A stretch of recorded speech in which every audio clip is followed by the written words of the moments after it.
জামাত NCP সম্পর্ক চোখের পলকে বদলে গেল। দর্শক, জামাতের বিরুদ্ধে এনসিপি একটা অঘটন ঘটিয়ে দিয়েছে।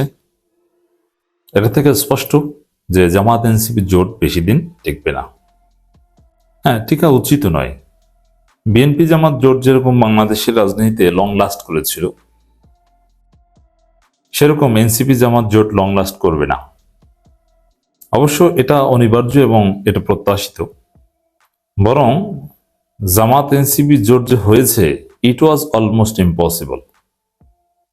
এই যে এনসিপির ছেলেরা কি নোংরামিটা করেছে জামাতের বিরুদ্ধে, এমনকি আখতার থেকে শুরু করে সবাই, সাদিক ক্যামের বিরুদ্ধে এই সেই,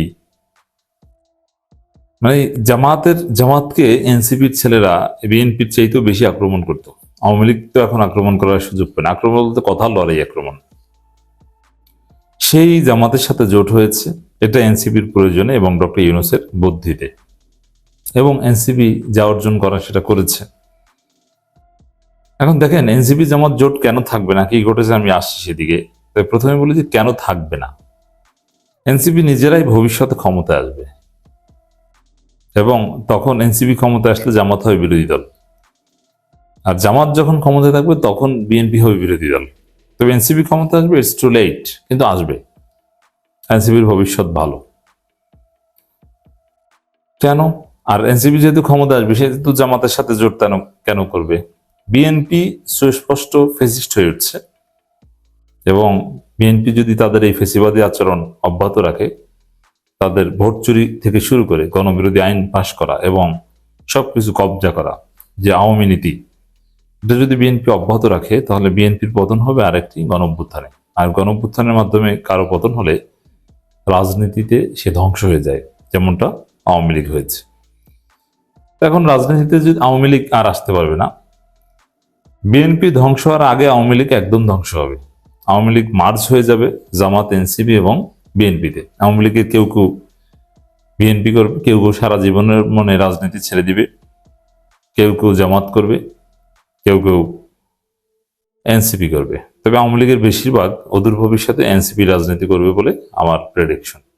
কারণ চেতনা ব্যবসা আওয়ামী লীগ যেটা করে, ওইটা এনসিপিতে এসে আরো ভালোভাবে করা যাবে। অদূর ভবিষ্যতে দেখবেন যে আওয়ামী লীগের মুক্তিযোদ্ধারা এনসিপিতে যোগ দিয়ে তারা বলবে, আমরা 71-এর মুক্তিযোদ্ধা, আবার আমরা 24 যোদ্ধা। 24 যোদ্ধা কারা? এই যে নাহিদরা।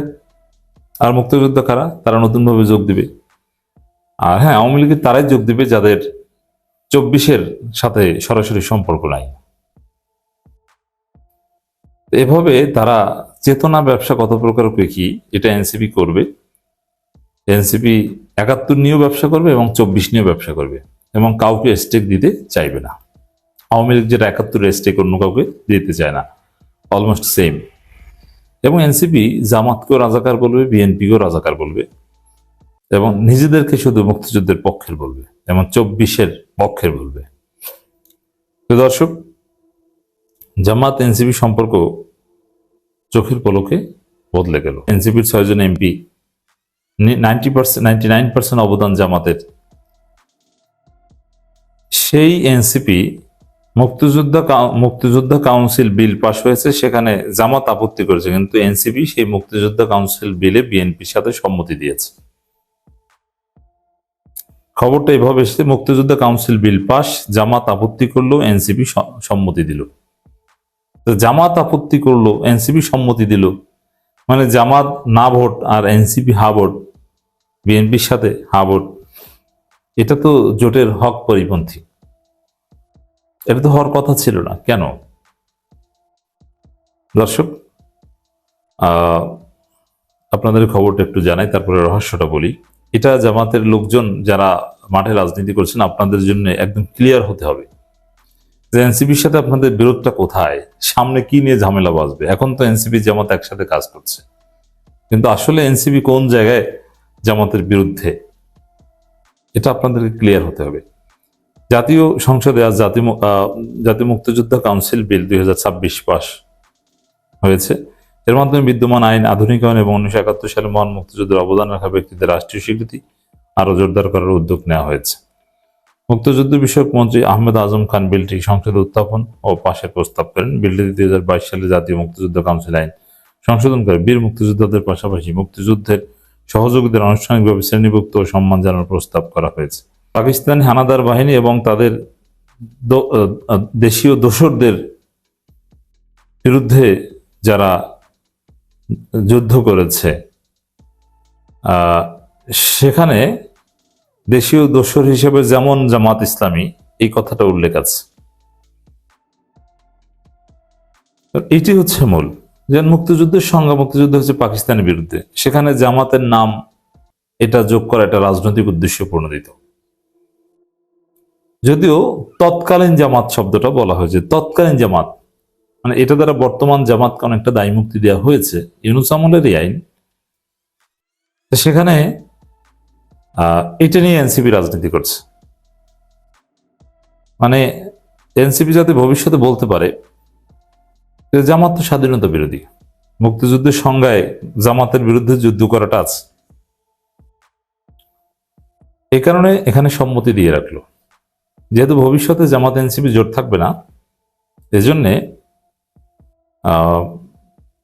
এনসিপি জামাতকে স্বাধীনতা বিরোধী হিসেবে গালি দিবে, রাজাকার হিসেবে গালি দিবে, এজন্য তারা এই আইনকে সম্মতি জানিয়ে রাখলো। আর জামাত কেন এই আইনে নোট অফ ডিসেন্ট দিয়েছে? কারণ হচ্ছে যাতে তাদেরকে গালি দিতে না পারে।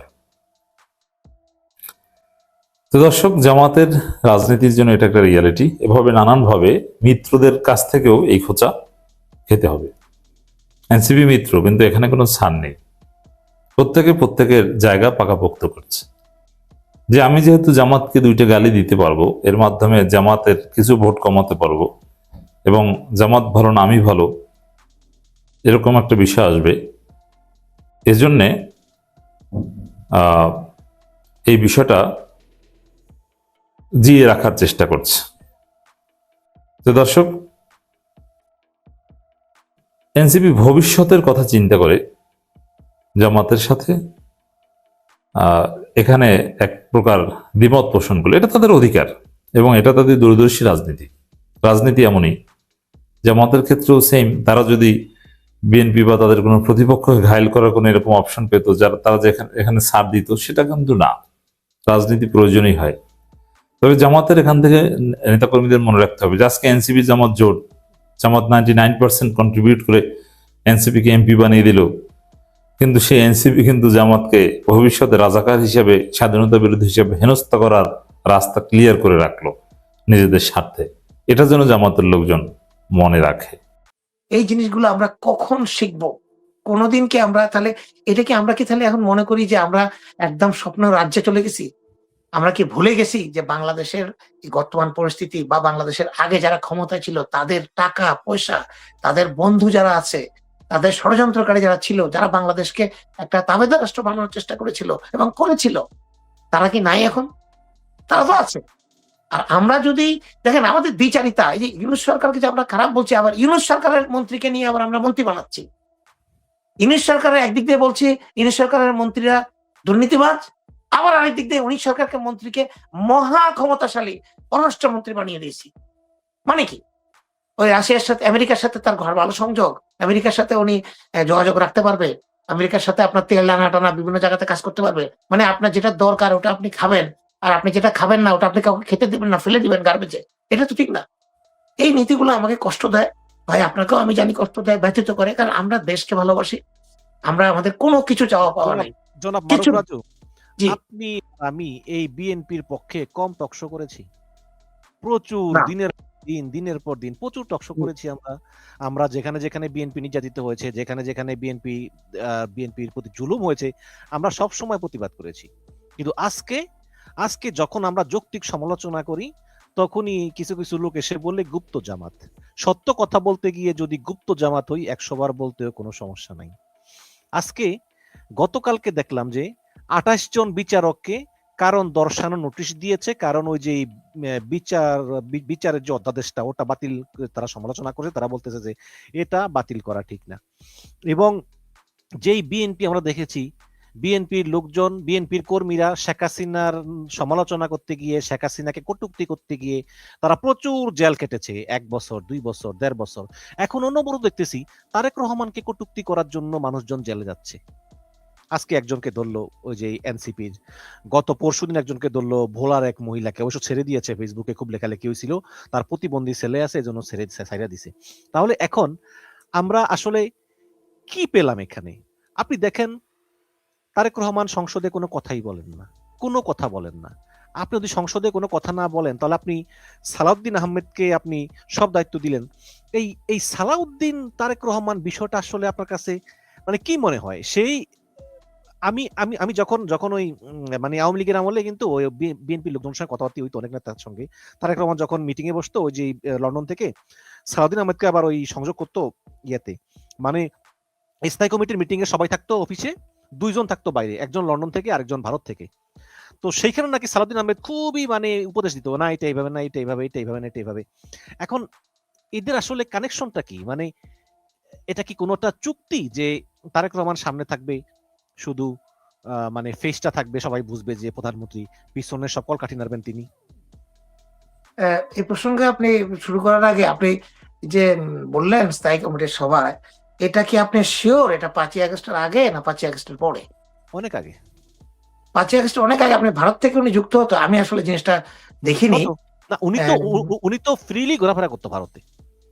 সেটা শুনেছি। এই কথাগুলি আসলে বুঝছেন, এই কথাগুলি আমরা আসলে বলি এবং আমরা দেখি, সবাই বলে, কিন্তু খুবই দুঃখজনক। এটা বলতে চাই না। বিএনপির মতো একটা দল, একটা ওপেন দল, যে দল বলেছে সবসময় আমরা গতানুগতিক রাজনীতি করি, আমরা গোপন রাজনীতি করি না। তারপরে সেই দলের মধ্যে এই ধরনের কি, কেন, কিন্তু কেন থাকবে? কেন থাকবে? কারণ যখন 5ই আগস্টের পরে আমরা যখন মুক্ত হলাম, আপনার মনে আছে কি জানি না, আপনার এখনো আমি শো করেছি এবং পিছন দিকে গিয়ে দেখতে পারেন। আমি কয়েকটা টক শোতে বলেছি তখন, এই ১ম এই যে সালাউদ্দিন আহমেদ সাহেবকে যেভাবে করে আনা হয়েছে ইন্ডিয়া থেকে, ট্রাভেল পাস দিয়ে পরের দিন উনি আসলেন এবং উনি যেভাবে করে কথাবার্তা বলছেন, আমার খুব মনে হচ্ছে এবং সন্দেহ হচ্ছে, আশঙ্কা হচ্ছে ওনাকে কি কোনো একটা মিশনে পাঠানো হয়েছে কিনা। কারণ একইভাবে মিশনে কিন্তু শেখ হাসিনাও এসেছিলেন। আপনার মনে আছে কিনা জানি না। উনি ৭৫ সাল থেকে নিয়ে ৮১ সাল পর্যন্ত কিন্তু ভারতে ছিলেন, দিল্লিতে ছিলেন, রাষ্ট্রীয় অতিথি ছিলেন, রয়ের তত্ত্বাবধানে ছিলেন। ওনাকে কিন্তু, ওনার 2 বোনকে কিন্তু ওনারা কি করেছে জানি না, ওনারা তারপরে কিন্তু আর ভারত ছাড়া কিছু বলে না। সবসময় ভারত ভারত। আসার ১৫ দিনের মধ্যে জিয়াউর রহমান নিহত হলেন দ্বন্দ্বজনক ভাবে। এখানের মধ্যে তার সংশ্লিষ্টতা সন্দেহজনক মনে হতে পারে এবং নিশ্চয়ই ছিল। কারণ উনি ১৫ দিনের মধ্যে উনি কেন নিহত হবেন না? মনে করেন সালাউদ্দিন সাহেব নির্দোষ, তাকে আসলেই শেখ হাসিনার পুলিশ বাহিনী ভারতে নিয়ে ফেলে এসেছে এবং তারপর সালাউদ্দিন সাহেব দেশে আসতে পারেন নাই, কারণ দূতাবাস তাকে ট্রাভেল পাস দেয় নাই, কারণ শেখ হাসিনা সরকারের নির্দেশ মানে বারণ ছিল। এই কারণে কলকাতা হাইকমিশন তাকে দেয় নাই, ট্রাভেল পাস দেয় নাই। হাসিনার পলায়নের পর তারপর ট্রাভেল পাস পেয়েছেন। ভালো কথা সবকিছু, কিন্তু যেই লোক নিজে গুম হয়েছেন সেই লোকের এই গুম অধ্যাদেশটা মানে কেন তিনি মানে বাতিল করতেছেন? এর কারণটা আসলে গুম নিয়ে আসলে তো আমি বলতে চাই না, কিন্তু ওই যে শেখ হাসিনার একটা অডিও বার্তা দেখলাম গত বোধহয় সপ্তাহখানেকের ভিতরে, আপনি দেখেছেন কিনা জানি না। উনি তো অনেক অডিও বার্তা দিয়ে থাকেন। এখানে উনি সালাউদ্দিন আহমেদ নিয়ে কথা বলেছেন। সালাউদ্দিন আহমেদ কিসের গুম ছিল? সে এখানে তো তার তো গুম-টুম হওয়ার কোনো ইয়ে নাই এবং কোনো চিহ্নও নাই, কোন রকম নির্যাতনও নাই, কিছু নাই। সে হঠাৎ করে বাংলাদেশে গিয়ে এখন সবকিছু করছে। কথাটা খুবই কনফিউজিং উনি যেটা বলেছে। আমি ওনার কথাটা সত্য ধরতে চাই না। কিন্তু যদি আমি সালাউদ্দিন আহমেদ সাহেবের বক্তব্যটাও যদি আমি ধরে নেই, উনি আর বক্তব্য দেননি এখনো কোনো। উনি গুম নিয়ে কোনো কিছু বলেনি। অন্যান্যরা যেমন ব্রিগেডিয়ার জেনারেল আজমি থেকে শুরু করে সবাই ওই হায়না ঘরের যাদেরকে নিয়ে গিয়ে ওখানে সাংবাদিকদেরকে দেখিয়েছেন, বলেছেন, গুমের স্মৃতি বলেছেন। এটা নিয়ে অনেক রকম ট্রলও হচ্ছে, গামছা-টামছা ইত্যাদি। মানুষকে তো আসলে মানুষের কথাকে আমরা যতটুকু টুইস্ট করি, তার যে অ্যাকচুয়াল অবস্থাটাকে কিন্তু আমরা বোঝার চেষ্টা করি না। হ্যাঁ, ওই যে গুম হয়েছে, অনেকে বলছে আওয়ামী লীগের পক্ষ থেকে বলছে কোনো গুম-টুম কিছু ছিল না। বাংলাদেশ সুজলা সুফলা শস্য শ্যামলা ছিল। বাংলাদেশে কোনো মানুষ হত্যা হয়নি, কোনো লোককে মারা হয়নি, সবাইকে খুব আরামে আয়েশে রাখা হয়েছিল। এগুলো তো হাসিনার লোকজন বলছে এবং তারা এটা অনলাইনে প্রচার করছে। তো এখন কি আমরা ওইটা বিশ্বাস করব? এটা কি সম্ভব? আমরা তো নিজে ভুক্তভোগী। নিজে 16 বছর দেশে যেতে পারিনি। যদি 5ই আগস্ট না হতো এখনো যেতে পারতাম না। বাবা-মা মরে গেছে, কবর ছাড়া কিছু পাইনি। সবকিছু শেষ। আর্মির জায়গা ছিল, টোটাল ক্যান্সেল হয়ে গেছিল, কারণ আমরা অ্যাপ্লাই করেছি, আল্লাহ জানা যায় কিনা। কিন্তু শেখ হাসিনা সব দিক দিয়ে আমাদেরকে, আমরা কি করেছি, আমরা সরকারের বিরুদ্ধে, সরকারের অন্যায়ের বিরুদ্ধে প্রতিবাদ করেছি। আমরা কি বিএনপির নেতা? আমরা কি বিএনপির কোনো পদধারী? এখন কি আমি কোনো মিনিস্টার? এখন কি আমি কোনো মন্ত্রীর প্রধানমন্ত্রীর উপদেষ্টা? নাকি ওখানে যে আমি কোনো ধান্দা করছি, ব্যবসা করছি, ব্রিজ কালভার্টের বিভিন্ন বড় বড় কন্ট্রাক্ট পাচ্ছি? কিচ্ছু না। তাহলে আমাদেরকে কেন ভোগ করতে হবে? আমাদেরকে কেন এই জিনিসটা ভোগ করতে হবে? আমরা ভোগ করেছি, আমরা জানি কষ্টটা। বিদেশে নির্বাসিত থাকা, দেশে আপনার আইনের কাছে আপনি একটা ক্রিমিনাল হিসেবে থাকা, দেশদ্রোহী হিসেবে থাকা, বিশেষ করে সেনাবাহিনীর অফিসার হিসেবে আমরা এগুলো ভুক্তভোগী। এর থেকে কষ্টে দুঃখে আমরা কিন্তু পেয়েছি, কিন্তু আমরা এটার জন্য কোনো প্রতিদান চাই না।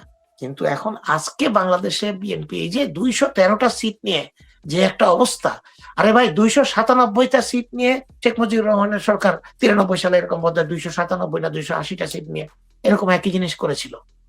আমার মনে পড়ে সেই জিনিসগুলো, জানেন না, রিলেট করি আমি, খুব কষ্ট লাগে। কি ক্ষমতা ভাই, দম্ভ! শেখ হাসিনার কথা বাদ দেন, সেই সময়কার কোথায় সিরাজ শিকদার সংসদে দাঁড়িয়ে বলেছিলেন শেখ মুজিবুর রহমান সিরাজ শিকদারকে হত্যা করার পরের দিন সকালে সাভারে তাকে মেরে ফেলা হলো পিছন থেকে গুলি করে, ক্রস ফায়ার। এনে বললো কোথায় সিরাজ শিকদার, মানে আমার এগেনস্টে যে একটা সামান্য নর্মাল একটা মানুষ সর্বহারা করতো, তার কাছে কিছু নাই, সে একটা মানে কিচ্ছু না সরকারের কাছে। সরকার তো মহাপরাক্রমশালী। এই যে বেঞ্জি টেঞ্জিরা বলতো না, সরকার মহাপরাক্রমশালী, আমাদের সাথে লাগতে আসলে নিশ্চিহ্ন হয়ে যাবে। খালেদা জিয়াকে বাড়ি থেকে ধাক্কা মেরে, গাড় ধাক্কা মেরে বের করে দেওয়া হলো, কিচ্ছু করতে পারলো না কেউ। 7 বছর জেলে রাখলো বিনা বিচারে, মিথ্যা মামলায়, কিচ্ছু করতে পারে না কেউ। বিষ প্রয়োগ করে করে আস্তে আস্তে লিভার থেকে শুরু করে কিডনি সব নষ্ট করে দেওয়া হলো, উনি মৃত্যু মুখে চলে গেলেন। আমরা এখন পর্যন্ত একটা হত্যা মামলা, একটা ষড়যন্ত্রমূলক মামলা তা করতে পারলাম না। তাহলে আমরা আসলে কি? আমি যদি আমার মায়ের জন্য করতে না পারি বা বাবার জন্য করতে না পারি, তাহলে আমি দেশের জন্য কতটুকু করবো? আমি আমার কথা বলছি, আমি আমার কথা বলছি, অন্য কারোর কথা বলছি না। সবচেয়ে কষ্ট তাহলে লাগে কি জনাব মারুফ রাজু, যেই বেগম জিয়া বলেছিলেন যে এই সংবিধান ছুঁড়ে ফেলে দিতে হবে, এখন সালাউদ্দিন আহমেদ বলতেছে এটা উনি রূপক অর্থে বলেছিলেন, আসলে ওই অর্থে বলেননি। এই যে উনি সংবিধান ছুঁড়ে, এই যে উনি যে কথাগুলি যে এক্সপ্লেনেশন দেন, 1 নম্বর কথা, উনি সংবিধান বিশেষজ্ঞও না, উনি কোনো আইনজীবীও না, 1 নম্বর কথা, উইথ রেসপেক্ট। এবং তারেক রহমানের প্রতিনিধি ওনাকে নিযুক্ত করা হয়েছে, তারেক রহমানের অনুপস্থিতিতে উনি প্রতিরক্ষা থেকে এই বিষয়গুলো দেখবেন, অনুপস্থিতিতে। তাহলে তারেক রহমানের উপস্থিতিতে উনি কেন কথা বলেন? এটা বারবার বারবার বলছি, আমি কিছু বুঝতে পারছি না। উনি তারেক রহমান আমাদের প্রধানমন্ত্রী, উনি অত্যন্ত আচ্ছা বড় হৃদয়, এটা বলিনি, এই বড় হৃদয়ের মানুষ। উনি যেখানে যাচ্ছেন মানুষের পিঠ চাপড়াচ্ছেন, মানুষের গায়ে কথা বলছেন, জড়িয়ে ধরছেন, পুলিশের কনস্টেবলদেরকে উনি জড়িয়ে ধরছেন, খুব ভালো কথা। তাহলে কথা তো উনি তখন বলছেন, আমরা শুনছি, কেমন আছো, কি আছো, কোথায়। তো উনি সংসদে কথা বলছেন না কেন? উনি কি বক্তব্য দিতে জানেন না? উনি কি জিনিসটাকে হ্যান্ডেল করতে পারবেন না? কোথাও কোনো জায়গা থেকে কি কলকাঠি নাড়ানো হচ্ছে? আচ্ছা সালাউদ্দিন আহমেদ একমাত্র ট্রেন প্রাপ্ত এই ব্যাপারে কথা বলার জন্য, উনি বিশেষ প্রশিক্ষণ প্রাপ্ত, এরকম কিছু কি?